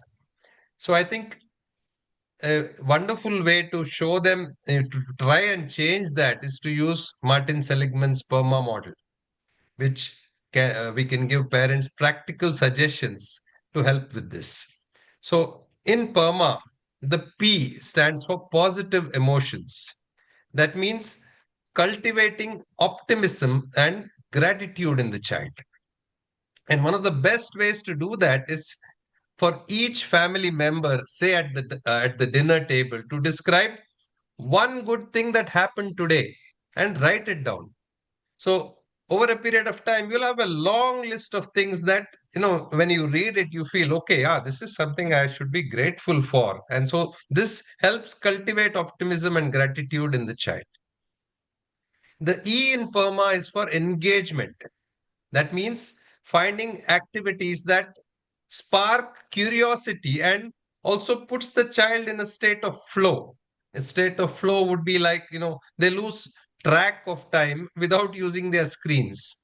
So activities like drawing, building blocks, reading, puzzles, word games, anything that can keep the children occupied without them having to actively reach for their phones. That's engagement. The R in PERMA is relationships, building strong, supportive bonds with family, peers, and teachers. And one of the best ways to do this is to have the family meal at least once a day where no phones are allowed. Eating at least one meal a day, like Anuja mentioned, helps keep communication channels open. Nowadays, we see that, wherever families go, each person is on their mobiles and there's hardly any talk that's happening. So a device-free meal at the end of the day will keep communication channels with the child open, which may help the child to open up about more serious problems as they grow up, like bullying or depression or anything like that. The child will feel that, okay, there is somebody who's going to listen to me. So maintain relationships with your child. M is meaning, helping children have a sense of purpose and belonging. Children feel purpose when they realize that they matter in this world. So giving them, involving them in some activities like, say, packing old clothes together to donate, or feeding a stray animal, or helping a grandparent read their smartphone, or volunteering at a charity or even at a temple, or helping with family chores. So these give children a sense of purpose, and they realize that, okay, my contribution also matters in society. So it gives them a feeling of purpose and belonging. And the last, the A, is accomplishment. Children always revel in praise and appreciation from at any age. Even I feel happy when somebody tells that I've done a good thing. So set small achievable goals and celebrate the effort, not the result. Praise their hard work rather than the result. So saying things like, I'm so incredibly proud of how hard you studied for your exams. I know that you've given it your best. Or say, if a child is learning to swim, you can say things like, even though the practice was tough today, you didn't give up.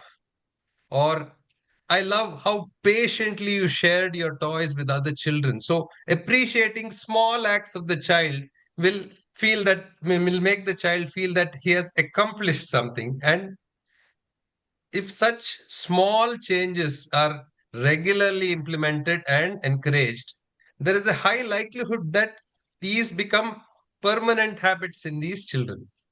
That's PERMA. Yes, yes, that's a nice way of saying perma and saying permanent. I had yet another experience with another talk when we had given.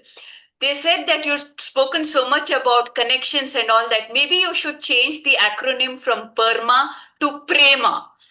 So the thing of where you're, spreading love and affection.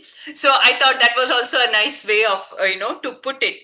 So before we open the floor to the audience, let's look inwards. We've been telling what we are going to be telling our clients, how our patients and our children what they should be doing. But as busy professionals who are balancing our careers and our home life, can each one of you tell about a single or any lifestyle change that you made which has had a very big impact in your well-being, so that you can spread this knowledge among the other doctors who are here, and the first-hand changes that you have seen? Any one of you? I'll stop sharing so that any one of you can start talking. Yeah, so I've been quiet for some time, so I will start. So we are all aware about all these lifestyle pillars. We have learned about them to some extent in our undergrad as well as postgrad education, but we are never really aware fully, and we never really fully implement them for various reasons. But after studying lifestyle medicine, I kind of rethought about all that I was actually doing. I was preaching something, maybe not following that 100% myself. So I decided to make those changes right from the food. So I started switching to whole foods, plant predominant foods. I started reducing dairy in my diet. I found wonderful improvement in the bloating and the heavy feeling, the stiff joints once I eliminated dairy maximum. Of course, in social situations, it still becomes a little difficult, but I try to minimize it wherever possible. At home, I do not use dairy products at all. And I have reduced my animal product consumption. I'm a vegetarian, so it's very easy for me to not have non-veg at all. Dairy, cheese, paneer was something which was tricky, but I have learned to have alternatives which helped me transition. And now, after a lot of whole food, plant predominant eating, your palate resets and you don't require to have so many of those addictive foods basically. So that is one thing. I try to be consistent with my exercise, and I find that that also helps me manage my stress better and improves my productivity in the clinic. So it's a win-win. And finally, I realized that I was having erratic dinner times because I start my clinic a little late. I start at 7, and then it ends at whatever time, depending on the season, how busy or light we have. And I realized my body was not adjusting well to the various different times. I sometimes used to eat at 9, then 9:30, 10. So I decided to, anyways, we know early dinner is good. So now I have my dinner by 6, 6:30. After dinner, I go to clinic, and then I am not really waiting for the patients to get over so that I can run home and eat my dinner. I'm really satisfied, and I have a full 4 hours gap before I go to bed. So that also has immensely helped my physiology. So these small changes, once we start implementing in ourselves, give us more confidence to start explaining to patients as well. And somehow I feel once I do it myself effectively, it somehow reaches my patients and parents, and they also follow suit rather than me just telling them without doing myself. So that has helped. Yeah, thank you. Thank you, Dr. Anuja. Yeah. Next, Dr. Naveen. Okay. So I've been non-vegetarian for all my life, sometimes even almost once or twice a day. And I used to think that, I exercise, I am not overweight, so I'm in good health. I run a lot, I run long distance. But one thing I steadily saw in myself was that my HbA1cs were going up from 5 to 5.4 to 5.8. It reached 6.2. And my blood pressure also slowly started creeping up with age, even though my weight was, my BMI was normal. I exercised a lot. But that's when I realized that something needs to change. And I started adopting a predominantly whole food plant-based diet with, almost nil dairy. And of course, other changes. I started closing clinic early. I started exercising more. I started, stress management. I slept better. I slept for longer, and lo and behold, my HbA1c started coming down. And the last it came down it was around 5.1, I think. But then there's a flip side. Last year, our son got married. So marriage means all, celebrations, travel, lack of sleep, unhealthy food. And about 10 days back, 15 days back, when I checked, again, HbA1c is back to 6. So that teaches us that lifestyle change is not something which is one time. It's a lifelong process. You need to work on it. But then when you really give it your all, you can bring down most of these non-communicable diseases without resorting to medicines. I'm not on any medicine right now, and I hope to not have to take it all my life. Okay. Dr. Patavi. Yeah. So an awesome hearing from Anuja and Naveen, and I'm so happy to have this question from you, Pratima. It gives me a chance to really boast about myself. So yeah. Can I have permission to share something impromptu? Yes, Is yes, it okay? yes. I think you can share. Yeah. So just to tell a little about myself, so I have been diagnosed with a seronegative arthritis 6 years back during the COVID time. Okay, so this is me right now, of course. Can you see my screen here? Yes, yeah. Okay, I think it's all not so. Yeah, is this better? Can you see my screen now properly? Yeah. So this is about me. I just wanted to share. So I was diagnosed with RA, rheumatoid arthritis, 6 years back, totally bedbound actually. I had to take 2 months off from my hospital at that point of time just to recover enough to be able to see just 10 patients in 24 hours. Just 10 patients that would totally make me again, come back and sleep the whole day.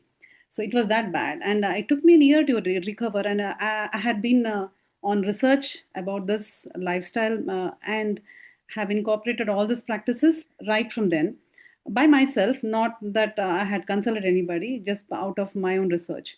And when I did find all these changes, so I had stopped medicines. When I found that medicines are not helping me, it is this that is helping me. So I stopped all of this and started doing the whole food plant-based diet, the exercise, the intermittent fasting. There's so many protocols for the anti-inflammatory diet, etc., etc. To have come to this stage now. So it makes me really feel proud, and this is what I advocate to my patients too. So I show them the green smoothie that I have every day. I show them the salad box I have every day. So it's there in my table when they come, and I show them this is what I have. I actually open that and show them. So this is what helps me.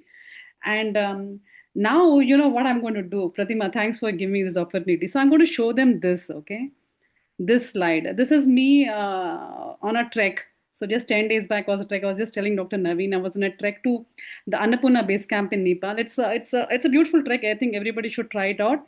But oh my God, I didn't know it was so tough. But I could do this. I'm having RA. I can do this. I did use medicines, Combiflam, for a few days, but that's about it. I am not on anything for the last 6 years. So with RA, I know if anybody of you have RA, you know what it is to have an RA. And I am, by the way, fully practicing pediatrician right now. I do see my 50, 60 clients a day, inpatients, everything, and night duties too. Okay. So, and yes, I did it. Went to the base camp all by myself and came back. Big achievement. So I'm really boasting here. So this is going to be in my clinic, to show off to my to my patients. That's about it. Thank you, Pratima. Yeah. This is fantastic. Congratulations. Yeah. Really, it is something very, very commendable. Congratulations, Dr. Pallavi, on this. Thank you for sharing that. So it goes to show that lifestyle really makes such a big difference. And since you all are all practicing it, and whatever you all have told is that we need to make small changes. We need to make baby steps. Start small. We don't have to do a change straight away, and we need to focus on consistency over perfection. The other thing is I'm very thankful that we got this opportunity to talk to so many doctors, because all of us doctors need to talk the same language. We need to be talking to all our clients the same things, and all of us have to be on the same page. And likewise, it's not only for the children that we are telling, the entire family needs to follow it. And unless that happens, it's not that, you do this, but I'm not doing. So we need to practice what we preach. And we've seen that from the stories that you all have shared, that when you're doing it, it is easier to kind of incorporate or, tell our clients how to go about living their lifestyle. So we need to, whatever that you all have spoken, we need to focus on these 6 pillars, correct? So, and the 6 pillars, when we start with one pillar, it is like a domino effect. Like say you start having exercise. When you do exercise, you're feeling good, you're having the endorphins that are coming in, you're going to be sleeping better. When you sleep better, you wake up fresh, you want to eat better food. And when you eat good food, and especially with the microbiome changes, when you're having more fiber in your food, your mood is going to elevate. Your exercise is also helping in your thing. Your mood is going to be better because of that. Your capacity to manage stress is going to be better. When you're happy, you're going to be connecting with more people. You're going to have your family, your friends, your get-togethers. So all kinds of, and it started with one thing, with this exercise, and, each one follows the other. So I think we need to start somewhere, the main thing is finding our why. Why do we need to change this? And when we have that answer, we will get to do this. We need to know. So whatever is your why, just put it there. And we should not forget that in trying to help our clients, we should take care of ourselves. This self-care is very important, because when you take care of yourself, you will be able to be ready to take care of your clients and your patients. Okay, so I just want to conclude with this. I just had a small thing, some resources that we can kind of share with the clients for ourselves. Yeah, sorry. So these are some resources. If any one of you want to know more about lifestyle medicine, you all can, just take a screenshot of this. There are a lot of information. All of this is evidence-based, and it is going to be telling you how to practice this also. And I also want to invite you all to our ISLM Con in October, which is being conducted in Hyderabad. Anyone can register for this. So I'm just going to leave this here so people can kind of scan. You can register. Please do attend so you get more knowledge and more ideas about what is lifestyle medicine, and we can implement this not only with our clients but also in our lives. Okay, and if there are any questions, the audience have any questions, I think we can take it. The panelists are ready to answer. Yeah. Yes, ma'am. There is few questions, sir. There from Kishore Bendur, sir. Sir has asked, are we being weaned away from animal-based food to a more wholesome plant-based one? But the paradox in India is that with economic upscaling of the society, the accent is more on consumption of non-veg food. Can you please give a comment on this, ma'am? Anuja Pete, ma'am, or Pallavi, ma'am? No. I'll just continue with where I just put the question. Wonderful talk. I went through all of that. In fact, I'm also seeing the cricket match going on. So partly the sport is also there. And nice points that have been given by all of you on lifestyle things and etc. But it's just like if you look at the Indian system of life and the way of life that we had all along, it is just like, are we reinventing the wheel is what is happening. We did talk about all of this, what you talked, the 6 pillars, the food, etc., has been mentioned in our ancient wisdom. But only thing, along the way we lost track, and then and good that we are coming back to all of this: good sleep, food, habits, discipline, things like that. So excellently brought out by all the 3 speakers and well moderated by Dr. Pratima. It was a very meaningful discussion, and there's lots to talk, but then good. Thank you very much. It's quite late in the night, so keep this up, and so that we also can inculcate this into our day-to-day practice. Thank you very much. Thank you, Dr. Kishore. Yeah. Thank you, ma'am. Thank you, sir. There is one more question from Dr. Vinay. How far only stressing on consumption of food rather than how to increase absorption of good food by good gut health? Sir is asking. Yes. So, can I take that? Yes, ma'am. Yes, ma'am. Yeah, Please. yes. So it is very, very important to focus on good gut health, because gut-brain axis is a very important aspect where the gut actually has an impact on the brain and vice versa. There is a gut-skin axis, there is a gut immunity axis. So ultimately, the bottom line is your gut needs to be healthy. And for a healthy gut, we need a healthy gut microbiome. That is the healthy bacteria that reside in our intestines. Now, these bacteria, we can consider them as probiotics. Now, they need their food, which are prebiotics.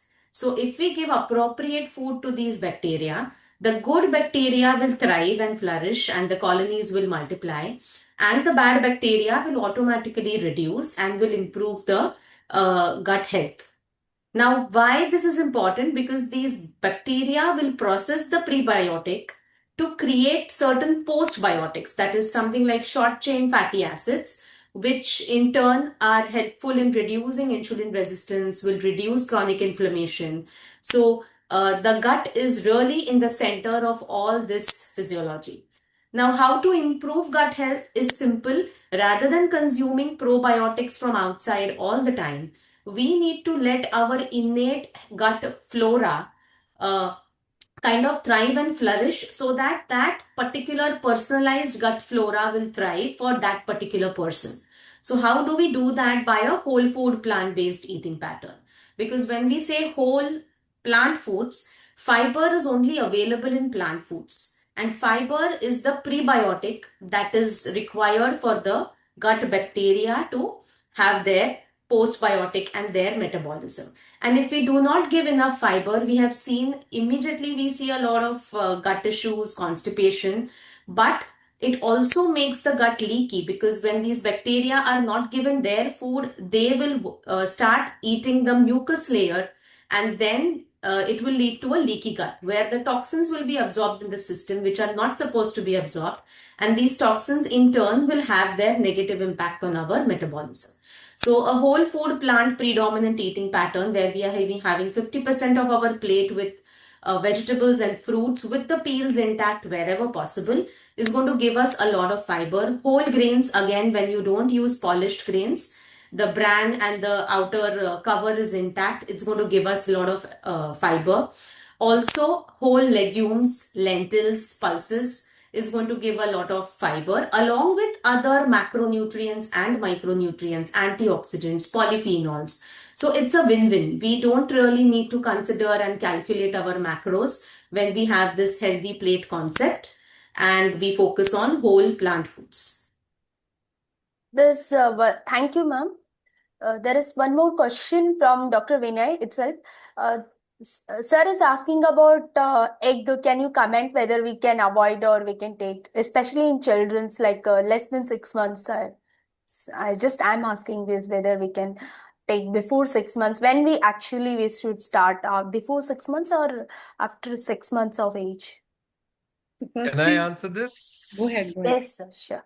Sorry. There are And so there's many one more controversies question. actually, sir, for this. Even I Yeah, have. I thought I'll answer the other question also. There's also another question on when to add dairy and its products in children, and when to introduce salt, sugar, and oil. And there's one more question. How many? Okay. What comment on a dairy-free diet? Is it applicable to everyone? So, like, again, I'd like to stress, we are not saying be completely free. What we're trying to tell people is that we have to reduce the amount we are consuming of all these products.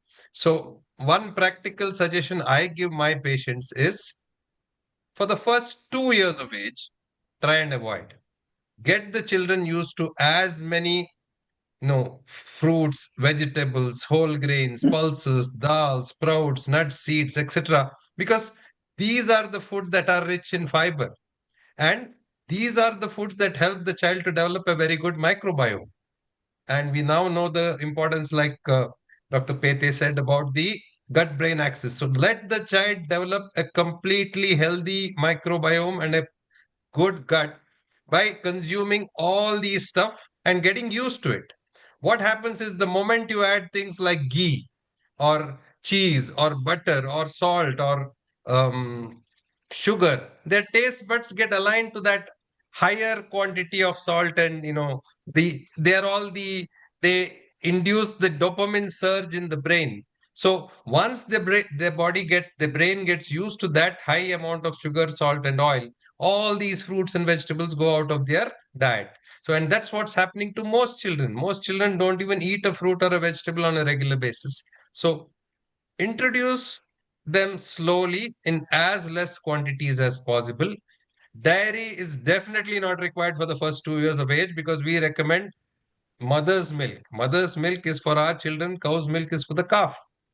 So there is no need to introduce dairy for children below the age of 2 years. Later on, introduce it in a limited manner, not in the amounts that they are consuming. And especially the way the dairy industry is going, with all the nonsense that's happening in the dairy industry, the farther away we stay from it, or the lesser we have dairy, the better.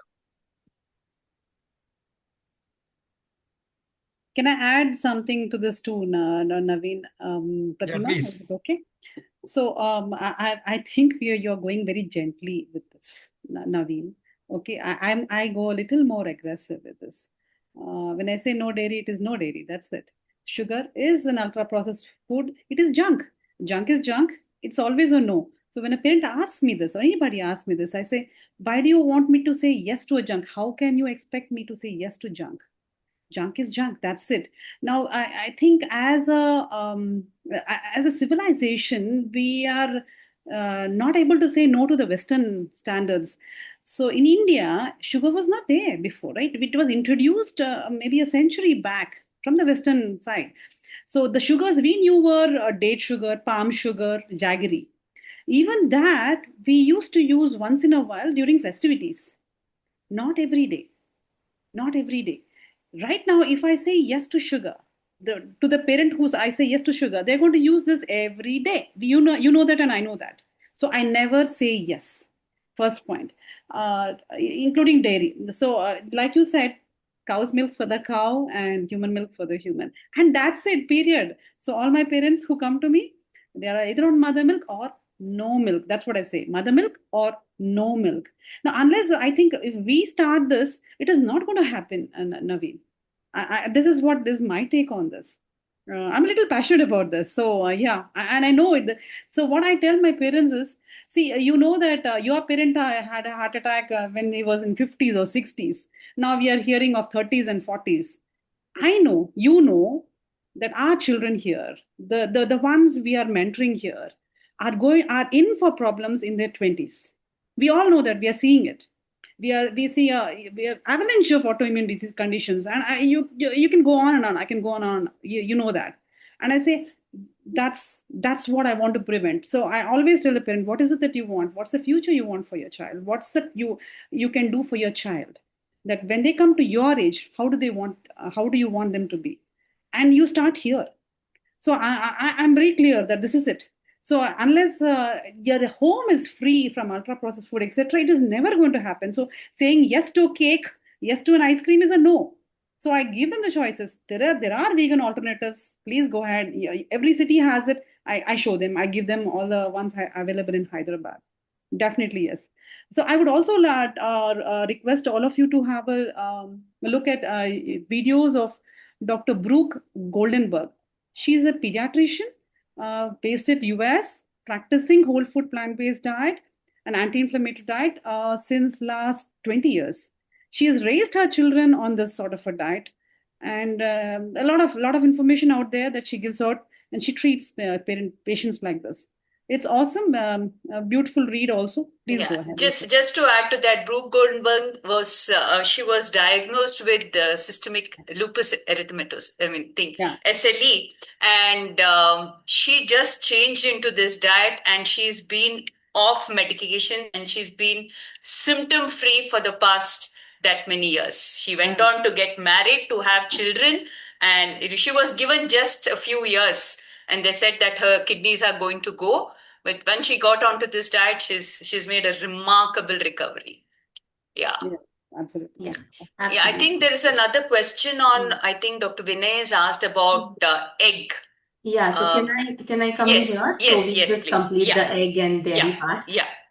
My personal experience with parents is how much ever I am convinced, because I have done a lot of research, I have practiced on myself, so I have that conviction.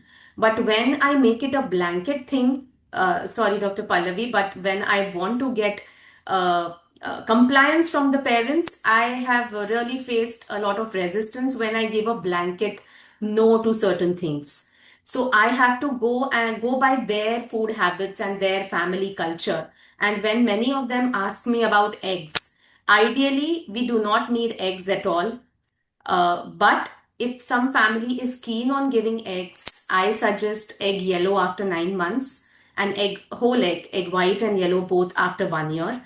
And that also not more than 3 eggs per week, because there is strong research which says that anything more than 3 eggs per week will add on to the risk of diabetes and cardiovascular disease. So I educate them that we can have eggs, But as far as you are having a lot of fresh fruits, vegetables, sprouts, green leafy vegetables, so I do a lot of positive prescription where I tell them more of what to eat, so that crowds out the negative foods which they are used to eating.